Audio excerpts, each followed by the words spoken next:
తులసికి best employee award రావటంతో బాగా రెడీ అయిపోయి ఫంక్షన్‌కి అటెండ్ అవుతుంది. అప్పుడే ఒకతను మైక్‌లో మాట్లాడుతూ ఉంటారు. పడిపోతున్న కంపెనీని నిలబెట్టిన మన తులసికి అందరము కూడా థాంక్స్ చెప్పుకోవాలి.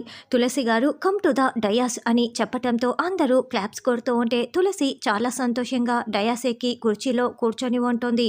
తులసి గారే కనుక లేకపోతే మన కంపెనీ ఈరోజు ఈ స్థాయిలో ఉండేదే కాదు. తాను చాలా కృషి చేసింది. ఆవిడ కృషి వల్లే ఈరోజు కంపెనీ ఈ స్థాయికి చేరుకుంది. ఈ స్పెషల్ డేని మరింత స్పెషల్‌గా మనం సెలబ్రేట్ చేసుకోవటానికి మనం ఒక స్పెషల్ గెస్ట్‌ని పిలిచాము. అతను ఎవరో కాదు, కాబోయే మేయర్ భైరప్పనేని సిద్ధు గారు.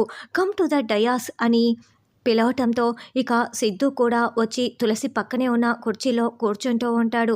ఏంటి సిద్ధు గారు ఈ ఫంక్షన్‌కి స్పెషల్ గెస్ట్‌గా విచ్చేశారా అని తులసి చాలా సంతోషంగా సిద్ధు వైపు చూస్తూ ఉంటే, సిద్ధు చాలా ప్రేమగా తులసి వైపు చూస్తూ ఉంటాడు. ఇప్పుడు తులసి గారు బెస్ట్ ఎంప్లాయీ అవార్డుని గెలుచుకున్నారు కాబట్టి, ఆ అవార్డుని యువనేత అయిన సిద్ధు గారి చేతుల మీదుగా తులసి గారిని అందుకోవాల్సిందిగా కోరుతున్నాము అని చెప్పటంతో, ఇక సిద్ధు ఆ అవార్డుని తులసి చేతికి అందిస్తూ ఉంటాడు.